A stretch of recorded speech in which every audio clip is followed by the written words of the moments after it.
હવે આપણે ધીરે ધીરે જે છે એ ચેપ્ટર નંબર 5 પૃષ્ઠ રસાયણ શાસ્ત્ર જે છે એની શરૂઆત કરવાની થશે, બરોબર છે। ચાલો, તો પૃષ્ઠ રસાયણ શાસ્ત્ર જે છે એની જો વાત કરીએ તો પહેલા આપણે એની નાનકડી વ્યાખ્યા જો આપવાની થાય તો વ્યાખ્યા આપણે આવી રીતે આપશું કે ભાઈ પૃષ્ઠનો મતલબ થાય સપાટી, આપણે એની સાદી ભાષામાં શું કહીએ છીએ? સપાટી કહીએ છીએ। તો પૃષ્ઠ અથવા સપાટી સાથે સંકળાયેલ રસાયણ વિજ્ઞાન જે છે એ રસાયણ વિજ્ઞાનને આપણે શું કહેવાનું છે? આપણે એને પૃષ્ઠ રસાયણ વિજ્ઞાન તરીકે જે છે ઓળખવાનું થશે। હવે જો પૃષ્ઠ એટલે કે સપાટીની જો વાત કરીએ તો એની સાથે સંકળાયેલી વસ્તુ એને આપણે આંતરપૃષ્ઠ તરીકે પણ દર્શાવી શકાય છે। તો હવે આંતરપૃષ્ઠ શબ્દ જો આપણે પાછો વાપરતા હોઈએ, નવો શબ્દ વાપરીએ છીએ આંતરપૃષ્ઠ, તો આ જે આંતરપૃષ્ઠ શબ્દ જે છે એનો મતલબ એવો થયો કે બે જથ્થામય ભૌતિક કલા જે છે, બે ભૌતિક અવસ્થા જે છે, ભૌતિક સ્થિતિ જે છે એને અલગ કરવા માટે થઈને આપણે એને જે દર્શાવવાની રીત છે એ રીતને કહેવામાં આવે છે એની આંતરપૃષ્ઠ। તો આપણે અહીંયા જો લખવું હોય તો શું લખશું? સાંભળજો કે ભાઈ આપણે આવી રીતે દર્શાવશું, બે જથ્થામય કલા। જો જથ્થામય કલા શબ્દ ન વાપરવો હોય તો આપણે કઈ શબ્દ વાપરી શકાય છે? ભૌતિક અવસ્થા જે છે પણ દર્શાવી શકાય છે। તો કે ભાઈ બે જથ્થામય કલા અથવા ભૌતિક અવસ્થાને અલગ પાડતી રીત જે છે એ રીતને કહેવામાં આવે છે આંતરપૃષ્ઠ। ઉદાહરણ તરીકે આપણે વાત કરીએ કે આપણી પાસે કોઈ પાત્ર છે, એ પાત્રની અંદર આપણે બે જુદી જુદી ભૌતિક અવસ્થાને ભેગી કરી, ઉદાહરણ તરીકે ઘન અને પ્રવાહી બેને ભેગી કરેલી છે, બરોબર છે। આપણે પહેલા જે છે એ બીકરમાં રેતી લઈ લઈએ અને રેતીની ઉપર પાણી નાખી દઈએ, તો રેતી અને પાણી જે છે ને આપણે બંનેને અલગ હદ રેખા દ્વારા જોઈ શકીએ છીએ।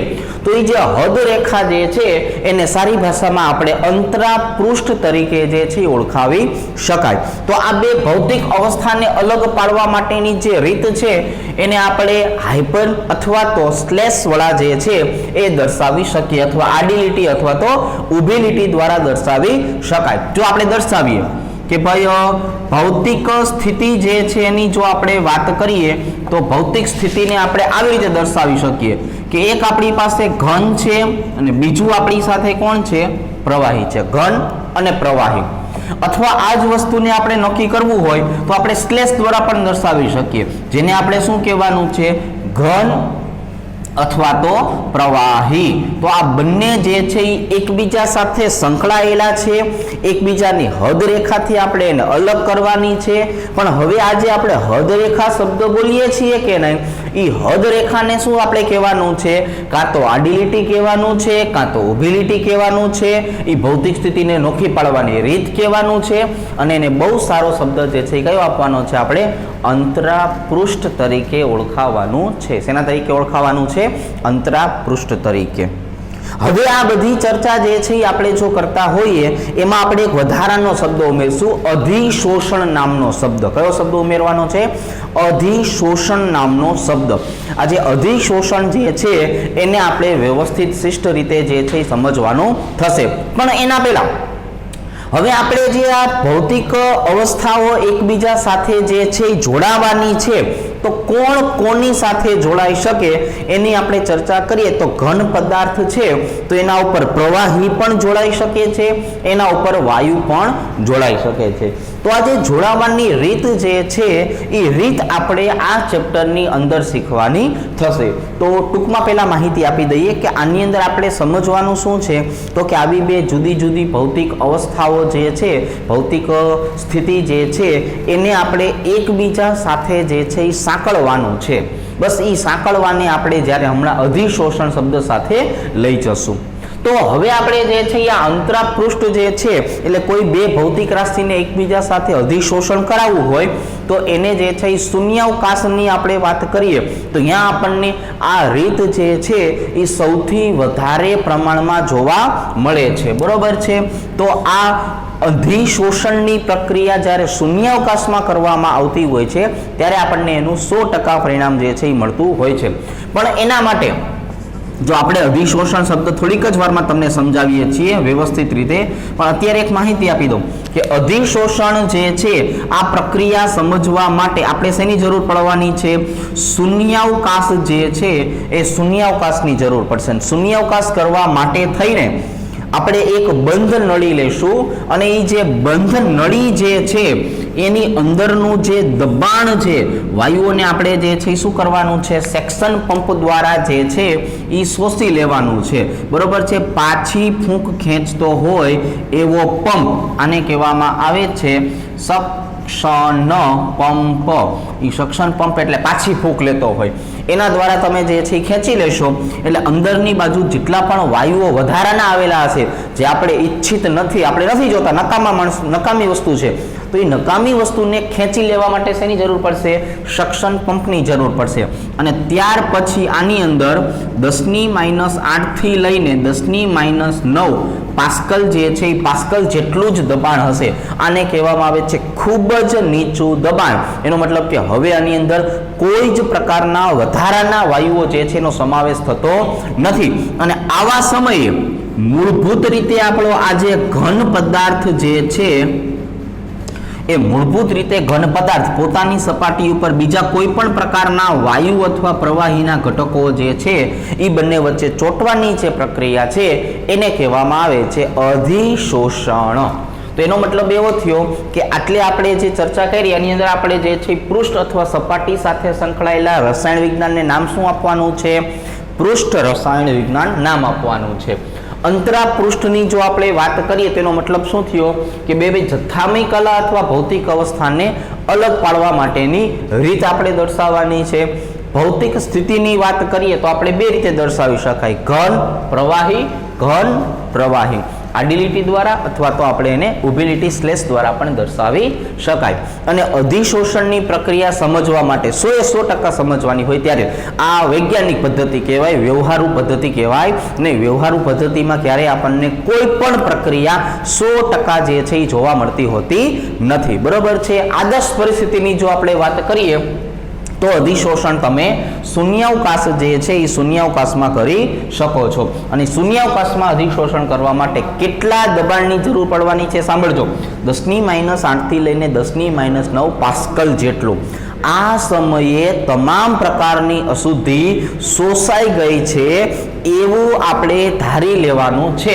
અને ત્યાર પછી આ બંને કે ભાઈ ઘન પદાર્થ ઉપર આ જે વાયુ આવેલો છે તો વાયુ વચ્ચે કેવા પ્રકારની પ્રક્રિયા થઈ છે, બંને વચ્ચેનું જે જોડાણ થયું છે એ જોડાણને નામ આપવાનું છે અધિશોષણ.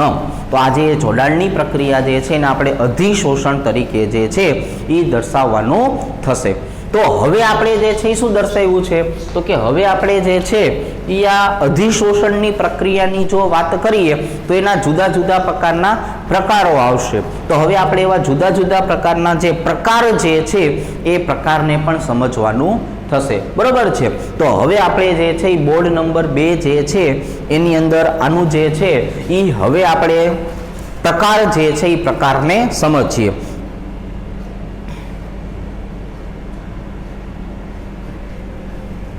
જો આજે આપણે ચર્ચા કરેલી છે એ ચર્ચા શેના માટેની કરેલી છે તો કે આ માત્ર તમને પ્રસ્તાવના આપી કે ભાઈ અહીંયા આપણે અધિશોષણ માટેની વાત કરશું, પણ મૂળભૂત વસ્તુ જે છે એ હવે શીખવાની થશે. એટલે હવે તમારે ખાસ કરીને જે છે એ ધ્યાન આપવાનું છે.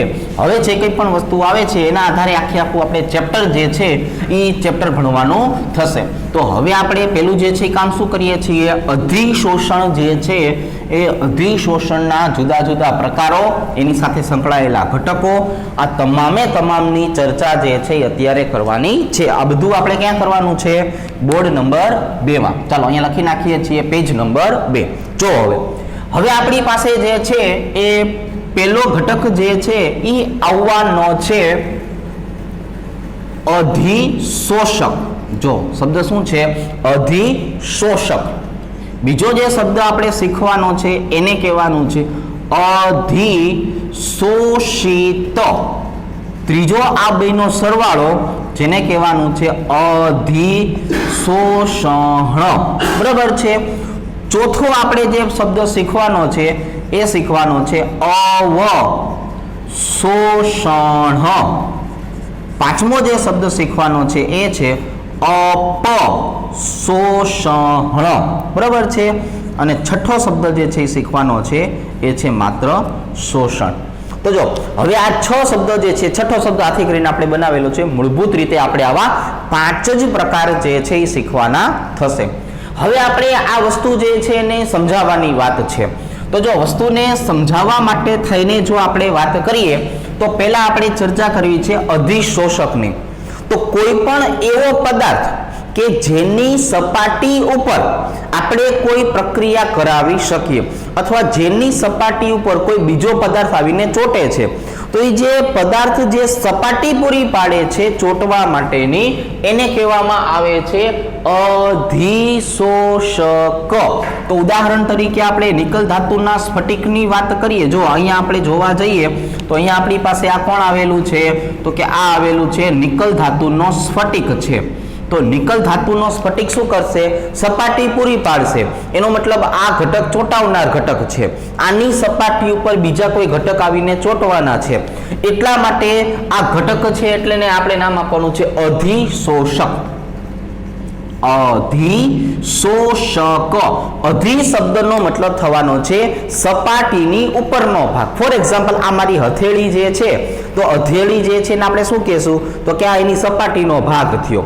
હવે એના ઉપર હું આમ માર્કર પેનને મૂકવાનો છું, તો એનો મતલબ શું થયો કે હથેળીની સપાટી ઉપર માર્કર પેન જે છે એ ચોંટવા માટે આવે છે। તો મારી જે હથેળી જે છે એ હથેળીને શું કહેવાનું છે, આપણે એને નામ આપવાનું છે અધિશોષક, કે જે ચોંટાડનાર ઘટક છે। ચોંટવા માટે ઉપરથી કોણ આવ્યું છે, માર્કર પેન આવ્યું છે। તો માર્કર પેન કોણ છે, ચોંટનાર ઘટક છે।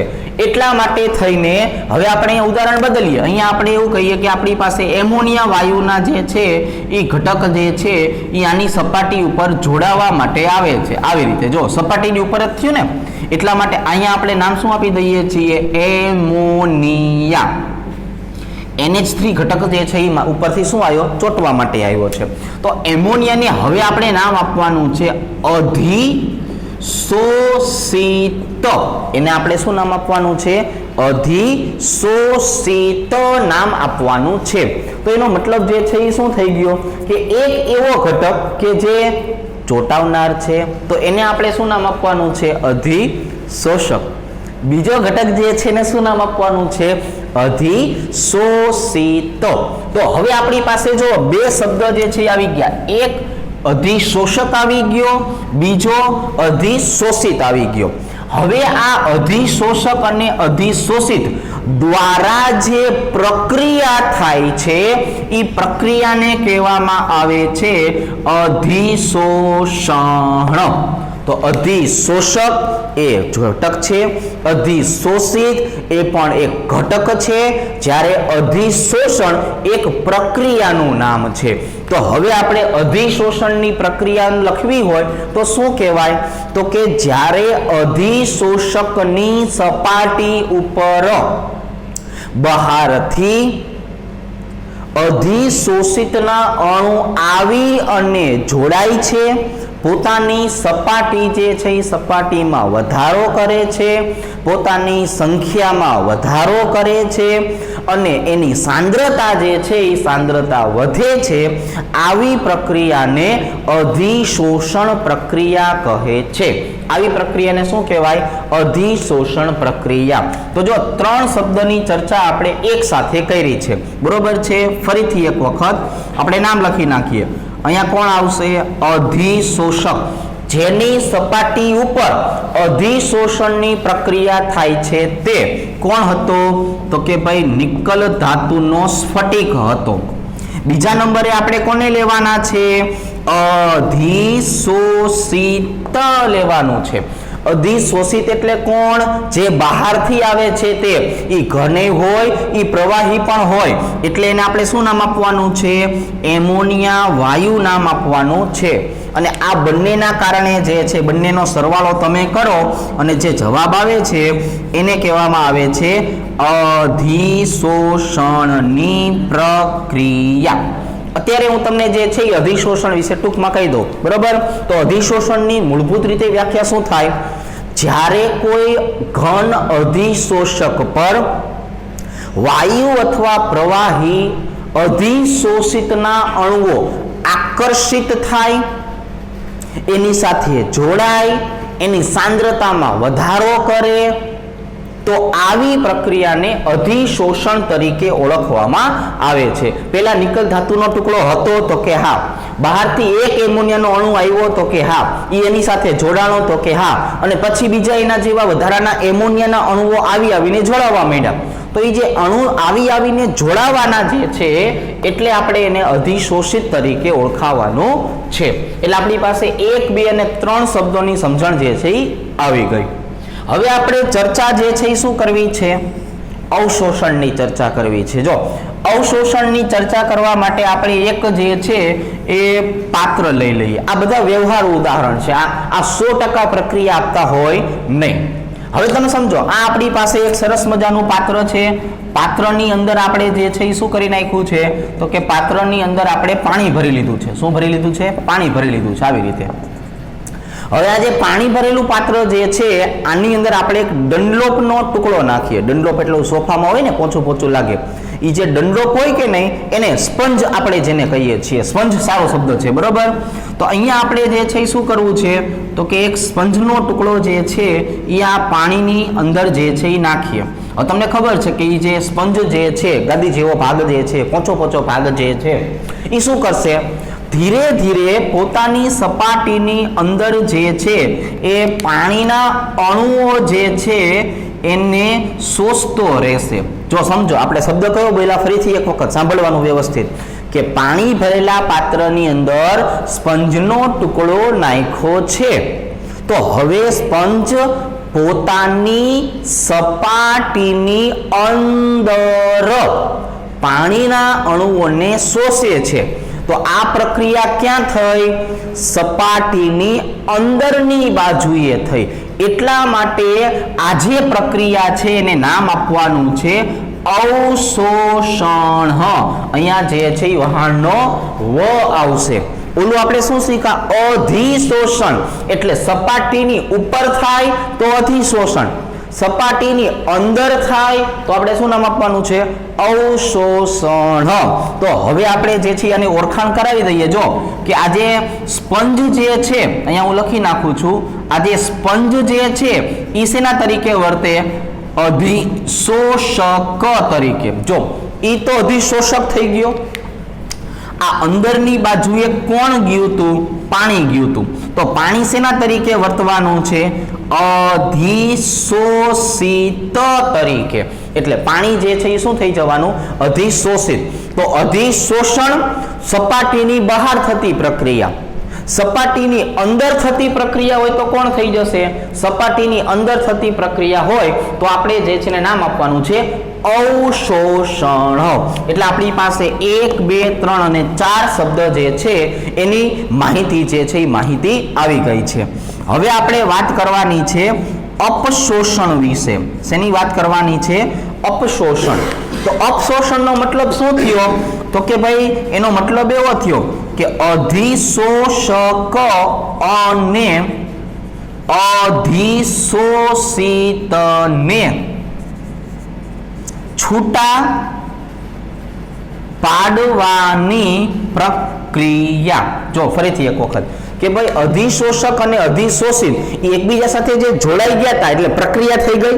તો એ પ્રક્રિયાને આપણે શું નામ આપ્યું? તો કે સપાટીની ઉપર જોડાય તો આપણે એને શું કહેવાનું? અધિશોષણ. સપાટીની અંદર જોડાય તો શું કહેવાનું? અધિશોષણ. હવે બેન આપણે છૂટા પાડવાની જે પ્રક્રિયા છે એને કહેવાય અપશોષણ. એટલે ઉદાહરણ તરીકે સપાટી ઉપર માર્કર પેન છે તો અત્યારે આ પ્રક્રિયા કઈ થઈ છે? અધિશોષણની. બરોબર છે? હવે હું આમ કરીને આ માર્કર પેનને લઈ લઉં છું તો આ પ્રક્રિયાને શું કહેવાય? અપશોષણ. મતલબ કે અધિશોષક અને અધિશોષિતને છૂટા પાડવાની પ્રક્રિયા જેને કહેવાય અપશોષણ. હવે સાંભળો, આ નિકલ ધાતુનો ટુકડો અને અહીંયા આપણી પાસે કોણ આવ્યું છે? એમોનિયા વાયુ. આ બંનેની જો આપણે ચર્ચા કરીએ તો એ બેને છૂટા પાડવા હોય, એમાં અપશોષણની પ્રક્રિયા કરાવરાવી હોય તો એને ગરમ કરવાનું. શું કરવાનું? ગરમ. આપણને ખબર છે તાપમાન વધશે એટલે વાયુ જે છે એ પોતાની સપાટી છોડીને શું કરશે?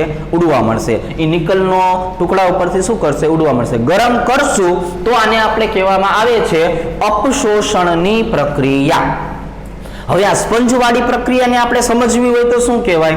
તો જો તમારે સ્પંજવાળી પ્રક્રિયા જે છે એને સમજવી હોય તો સ્પંજને બહાર કાઢી નાખવાનું, એને નીચવી નાખવાનું. આપણે કહીએ ને કે નીચવી નાખીશ તને, એમ તો આ નીચવી નાખો. હવે તમને કોઈ એમ કે તને નીચવી નાખીશ તો સમજવાનું એ આપણને એવું કહેવા માંગે છે કે હું તમારા ઉપર અપશોષણની પ્રક્રિયા કરવા માંગુ છું. તો અપશોષણનો મતલબ શું થઈ ગયો? કે સ્પંજ અને પાણીને છૂટા પાડવાની પ્રક્રિયા થઈ. તો અત્યારે આપણે જે છે એ શું કરી નાખ્યું છે? તો કે આપણે અપશોષણ જે છે એ અપશોષણની પણ વાત કરી. અને હવે આપણે જે છે એ શું શબ્દ વાપરવો છે? તો કે હવે આપણે શબ્દ વાપરવો છે શોષણ. શોષણનો મતલબ આવો થશે, જો કે અધિશોષણની પ્રક્રિયા પણ થતી હોય, સાથે સાથે અવશોષણ જે છે એની પણ પ્રક્રિયા થતી હોય, તો એવી ઘટનાને આપણે શોષણ તરીકે ઓળખાવાનું છે. તો આ થયા આપણી પાસે 6 શબ્દ જે છે એની એક સમજણ થઈ. આ જે આપણે લખ્યું એને શું કહેવાય? આ એની સમજણ થઈ. હવે આપણે આ દરેકે દરેકની માન્ય હોય એવી વ્યાખ્યા જે છે એ વ્યાખ્યા પણ હવે આપણે લખીએ. બરોબર છે? અત્યારે આપણે ખાલી આની સમજણ જ લીધી છે, જો 6 શબ્દની સમજણ. હવે આપણે આ 6 શબ્દ જે છે એની વ્યાખ્યા કઈ રીતે લખી શકાય એની ચર્ચા કરશું. બરોબર છે? આપણને સમજાય એવી ભાષામાં આપણે વ્યાખ્યા લખવાની છે. ચાલો આ બધી ચર્ચા આપણે બોર્ડ નંબર 3 માં કરવાની થશે.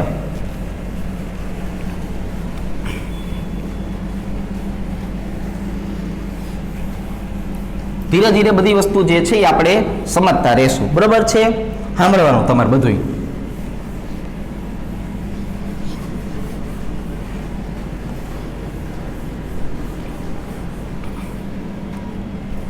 ચાલો બોર્ડ નંબર 3 શું કરવાનું છે આપણે?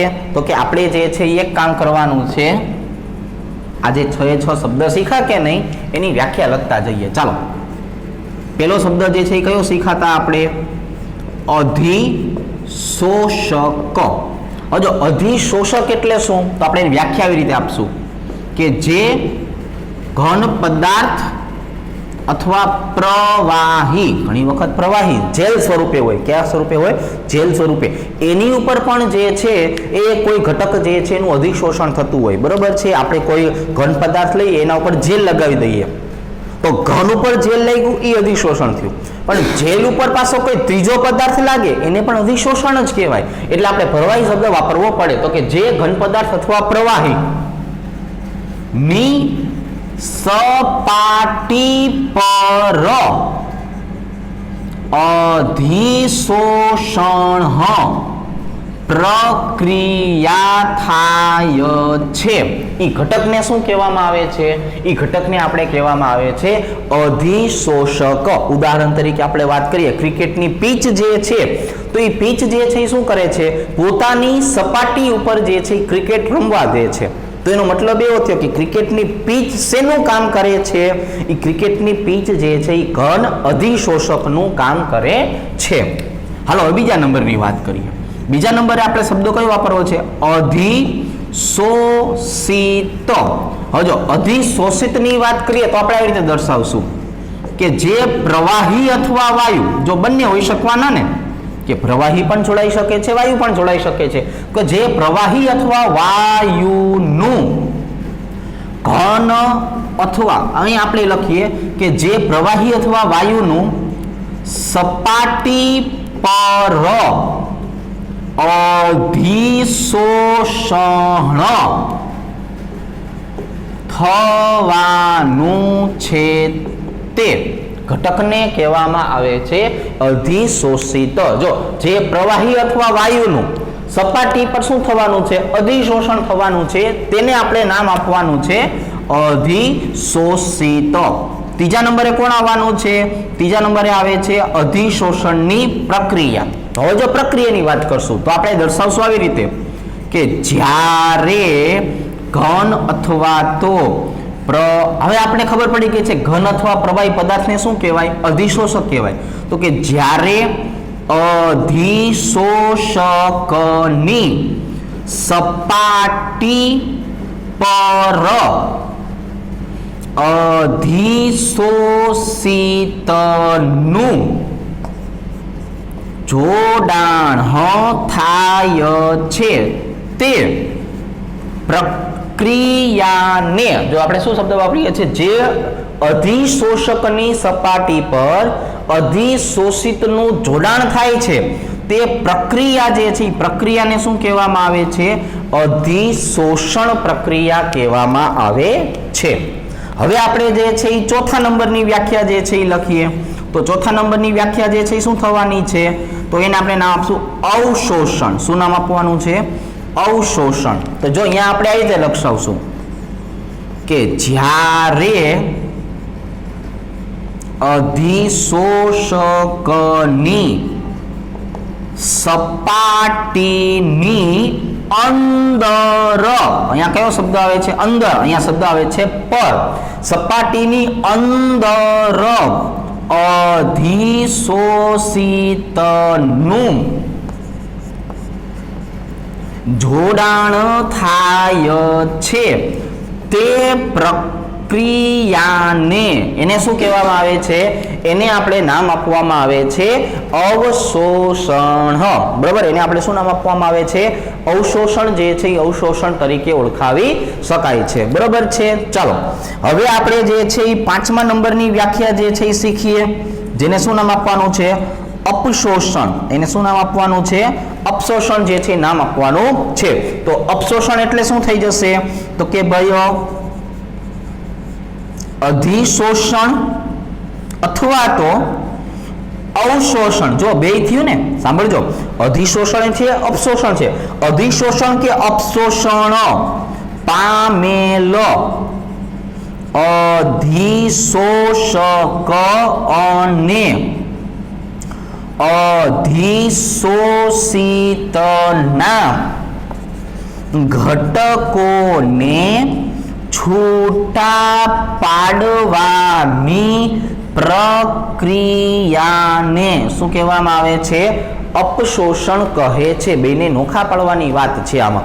તો બેને નોખા પાડવાની જે વાત છે એટલે એને શું નામ આપશું આપણે? અપશોષણ જે છે એ અપશોષણ કહેવાનું છે. આપણી આગળ બટેકાની સરસ મજાની પતરી હોય અને આપણે જે છે એને બેસનની અંદર આમ કરીને પછી એનું ભજીયું બનાવી નાખીએ, તો બટેકાની પતરી ઉપર જે ચણાના લોટનું સ્તર લાગવાનું છે એ પ્રક્રિયાને શું કહેવાય? તો એને અધિશોષણની પ્રક્રિયા કહેવાય ને, કે સરસ મજાનું ભજીયું બની ગયું છે. પણ જ્યારે આપણે એ ભજીયા જે છે એને ચટણી ભેગું ખાવું હોય ત્યારે એને હાથમાં લઈએ, એને આમ નોખું પાડીએ, એ નોખું પાડીને આપણે એમાંથી ઓલું બહાર કાઢીએ, તો એ પ્રક્રિયા જે છે એને શું કહેવાય?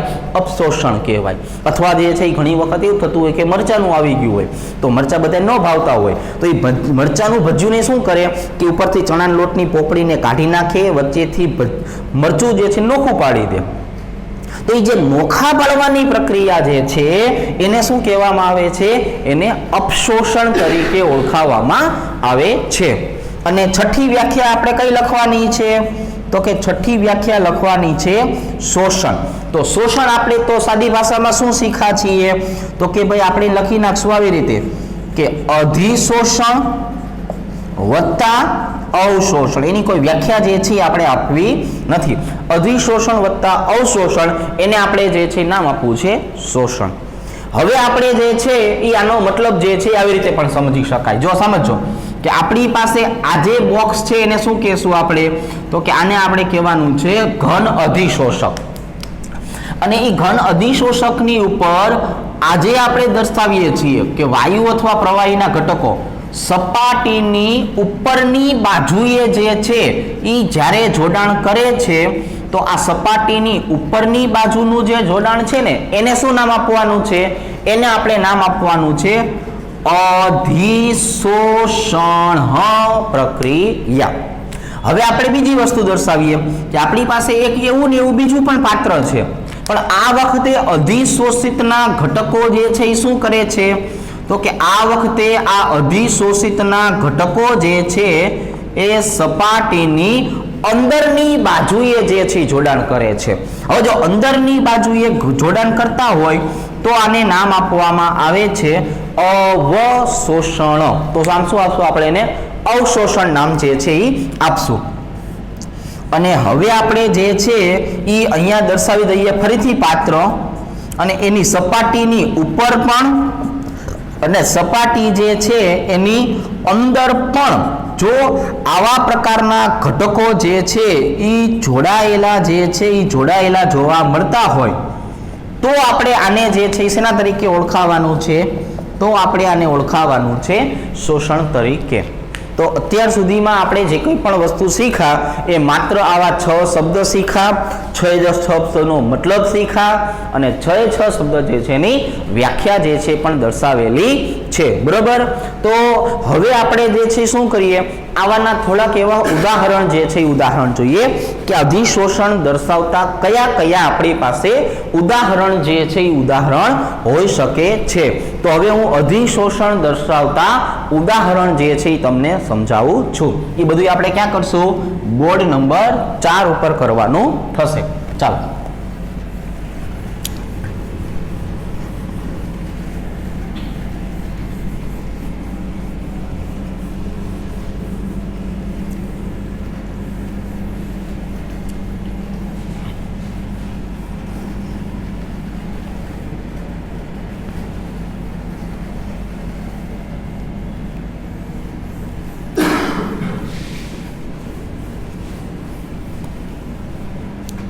ચાલો હવે આપણે અહીંયા જે છે એ ચોથા નંબરના બોર્ડ ઉપર જે છે એ શું શીખવું છે? તો કે અહીંયા આપણે શીખવું છે અધિશોષણના ઉદાહરણ. થોડાક એવા વ્યવહારુ ઉદાહરણ આપણે લઈએ કે જેથી આપણને જે છે એ નાની મોટી એની સમજણ પડે. ઉદાહરણ તરીકે આપણે કોઈ કેમિકલ કંપની જે છે એની મુલાકાતે ગયા હોય, બરોબર છે, ગયા જ ન હોય, આ તમારે સાંભળવાનું ખાલી. તો એવા સમયે આપણે એમને જોયેલા એવું હોય કે ભાઈ એમને જે છે એ એક બોક્સ વાળું માસ્ક પહેરાવી દે. બરોબર. અત્યારે આપણે જે માસ્ક પહેરી છે એવા નહીં, એના કરતાં થોડું ખારું અને મોંઘું, બરોબર, એવું બોક્સ વાળું માસ્ક પહેરાવ્યું હોય, અને અંદરની બાજુ તમે જોવા જાવ ને તો અહીંયા કોલસાનો ભૂકો હોય. તો એ જે કોલસાનો ભૂકો જે છે ને એને સારી ભાષામાં ચારકોલ કહેવાય. બરોબર છે. એને શું કહેવામાં આવે છે? ચારકોલ તરીકે ઓળખાય. આપણે સારી ભાષા જ બોલવાની. એટલે કોલસાના ભૂકાની બદલે શું બોલશું? ચારકોલ. તો એ ચારકોલ જે છે એ શું કરશે કે એ આપણે જે ફેક્ટરી જે છે એની આજુબાજુની વિઝિટ કરીએ છીએ તો એની આજુબાજુના જે ઓલા ખરાબ વાયુઓ જે છે એ ખરાબ વાયુઓને શોષી લે. એટલે આપણે ચારકોલનું કામ શું છે? તો કે ઝેરી વાયુનું અધિશોષણ કરે છે. તો એ જે ઝેરી વાયુનું અધિશોષણ કરી લે છે એટલા માટે આપણે જે છે એને અધિશોષણની પ્રક્રિયામાં લઈ શકાય. હવે જો બીજા નંબરની આપણે વાત કરીએ કે આપણી પાસે જે છે એક સરસ મજાનું બીકર છે. જો આવું આપણે જે છે નાના હોય ત્યારે શીખેલા હોય, એટલે આ એક ઉદાહરણ એના માટે લઈએ કે બીકર છે એમાં આપણે સહીનું એક ટીપું પાડી દઈએ એટલે આખું જે છે એ પાણી કેવું થઈ જશે? ફેલાઈ જશે. એટલે એના કારણે આપણે શું કહેશું? રંગીન થઈ ગયું. પછી આપણે ચોક જે છે એ ચોકને આપણે જ્યારે એ પાણીની અંદર મૂકીએ રંગીન પાણીએ એટલે આપણે જોયું હોય કે ધીરે ધીરે એ રંગીન બિંદુઓ જે છે, કણીઓ જે છે એ ચોકની ઉપર ચોંટવા મળશે. તો ચોક શું થઈ ગયો? અધિશોષક. અને જે રંગીન જે આવ્યા ઘટકો એ શું થઈ ગયા? અધિશોષિત થઈ ગયા. તો એ પણ આપણે ઉદાહરણ જે છે લઈ શકાય. એટલે આપણે શું કહેશું કે રંગીન પાણી જે છે એ રંગીન પાણીમાં ચોક જે છે એ ચોક ઉમેરવાથી પણ તમે એ રંગીન ઘટકોને દૂર કરી શકો. તો આ પણ શેનું ઉદાહરણ થયું? આ પણ જે છે એ અધિશોષણનું ઉદાહરણ થયું. હવે હું ઉદાહરણ તરીકે આપણે કોઈ પણ ઇલેક્ટ્રોનિક્સ વસ્તુ જે છે એ લઈએ. ફોર એક્ઝામ્પલ આપણે જે છે આ ઇલેક્ટ્રોનિક્સ એક માઇક લીધું છે મેં, બરોબર છે, આ બોલી છે એ માઇક લીધું છે. તો એની અંદર તમે જોશો ને તો એમાં પણ તમને જે છે એ આવી એક પોટલી આવેલી હશે. જો આવી પોટલી, આમાં લખ્યું છે સિલિકા જેલ. વંચાય છે ક્યાંય? તો દેખાડો સિલિકા જેલ. તો આ જે સિલિકા જેલ જે છે એનું કામ શું છે? તો કે આવા ઇલેક્ટ્રોનિક સાધન જે છે એની વાત કરીએ ને તો એનો ભેજ જે છે એ ભેજને શું કરશે? શોષી લેશે. તો આ જે સિલિકા જેલ જે છે એનું કામ છે ભેજને શોષી લેવાનું. એટલે આપણે ત્રીજા નંબરે શું લખી નાખીએ? કે ઇલેક્ટ્રોનિક સાધનો જે છે એ સાધનો જે છે એમાંથી ભેજને શોષી લેવા માટેની જો વાત કરીએ તો ભેજને શોષી લેવા પણ આપણે શેનો ઉપયોગ કરવાનો છે? સિલિકા જેલનો ઉપયોગ કરવાનો છે. તો આ જે સિલિકા જેલ જે છે એ ભેજને શોષી લે છે, તો એ પણ એક પ્રકારનું જે છે એ શું થવાનું છે? તો કે આ પણ એક પ્રકારનું જે છે એ અધિશોષણનું જ ઉદાહરણ છે. હવે આપણે જે છે એ બીજા નંબરની વાત કરીએ કે ભાઈ આપણે જે છે એ કોઈ જગ્યાએ જે છે એ સેન્ડવિચ ખાવા જઈએ, તો સેન્ડવિચ જે છે ને આપણે શું કરીએ? ચટણીમાં બોળવાના. તો સેન્ડવિચ જે છે એ શું થઈ ગયું? અધિશોષક. ચટણી જે છે એ શું થઈ ગયું? અધિશોષિત. આમ તમે બોલો છો તો એ ચટણી જે છે સેન્ડવિચ ઉપર લાગે છે, એમાં શોષાઈ જાય, બ્રેડની અંદર શોષાવાની છે. તો અધિશોષણની પ્રક્રિયા થઈ અને એના પછી આપણે બેટકું ભરીએ છીએ, પાચનની પ્રક્રિયા થઈ. તો અધિશોષણની પ્રક્રિયા પહેલાની વાત આપણે કરવાની છે, તો એ અહીંયા લખાઈને સારું ન લાગે, બરોબર છે? તો આ પણ એક પ્રકારની અધિશોષણ પ્રક્રિયા છે. તો મતલબ જે છે એ શું થઈ ગયો? તો કે જ્યારે પણ આપણે આવા અધિશોષણ જે છે એની વાત કરશું તો અધિશોષણ જે છે એમાં આપણે આવી રીતે દર્શાવી શકાય. હવે આપણે જે છે એ ફાર્માસ્યુટિકલ્સની વાત કરીએ, બરોબર છે? ઉદાહરણ તરીકે આપણે ફાર્માસ્યુટિકલ દવાઓ, એમ સાદી ભાષામાં શું કહેવાય? દવાની વાત કરીએ તો દવા તમે જોજો યોગ્ય પેશી દ્વારા જે છે એ શોષણ થતું હોય છે, બરોબર છે? આપણે 16મા ચેપ્ટરમાં આવું જે છે અધિશોષણ આવતું હોય છે, પણ એ આપણે સિલેબસમાંથી નીકળી જવાનું છે લગભગ, તો એટલે તો આપણે ભણતા નથી. પણ આપણને ખબર છે કે દવાના જે ઘટકો છે, ફાર્માસ્યુટિકલ ઘટકો જે છે એ શું કરતા હોઈએ છીએ? કેમ કે આપણે ઉદાહરણ તરીકે માથું દુખતું હોય પણ ટીકડી તો આપણે મોઢામાંથી લેતા હોય, એવું તો કરતા નથી. માથામાં કાણું પાડીને ઉપરથી ટીકડી નાખીએ, તો એનો મતલબ એવો થયો કે લઈએ છીએ મોઢા દ્વારા, બરોબર છે? અહીંયા પહોંચે પણ ત્યાંથી બધા ઘટકો અસર કરવા ક્યાં જાય? માથા સુધી પહોંચે. તો જે જગ્યાએ દુખાવો છે એ જગ્યાએ દવા જવાની છે અને એ પેશી ઉપર એનું અધિશોષણ થશે અને એના કારણે જે છે આપણને રાહત મળે છે. તો ફાર્માસ્યુટિકલ્સ દવાઓમાં જે થતી પ્રક્રિયા જે છે એ પણ અધિશોષણ જે છે એ અધિશોષણની પ્રક્રિયા છે. મતલબ આપણે એવું કહીશું કે આપણે જે કંઈ પણ અહીંયા ઉદાહરણો જે છે એ દર્શાવીએ છીએ તો આપણે શું લખશું? કે દવાઓના યોગ્ય ઘટકો જે જગ્યાએ જાય છે અને તેની પેશી સાથે જોડાય છે. તો આ પણ એક પ્રકારની જે છે એ અધિશોષણ પ્રક્રિયા છે. આને પણ આપણે જો ઓળખાવાનું થાય તો આને પણ આપણે શું કહી શકીએ છીએ? એક પ્રકારની અધિશોષણ જે છે એ અધિશોષણની પ્રક્રિયા જે છે એના તરીકે આપણે દર્શાવી શકીએ છીએ. તો આજે આપણે જે છે એ શું કરેલું છે? અધિશોષણ જે છે એ અધિશોષણની સાથે સંકળાયેલી જુદી જુદી વ્યાખ્યાઓ અને એના થોડાક એવા વ્યવહારુ ઉદાહરણ જે છે એ વ્યવહારુ ઉદાહરણની આપણે ચર્ચા જે છે એ ચર્ચા કરેલી છે, બરોબર છે? હવે આપણે જે છે એ નેક્સ્ટ ટાઈમ જે છે એ અધિશોષણના પ્રકારો જે છે, અધિશોષણને અસર કરતા પરિબળો જે છે એની પણ ચર્ચા જે છે એ ચર્ચા કરવાની થશે. તો આજ માટે આપણે અહીંયા સુધી જે છે એ રાખીએ છીએ, બરોબર છે? ચાલો, તો હવે તમારી અનુકૂળતા મુજબ મીટિંગમાંથી લેફ્ટ થઈ જજો.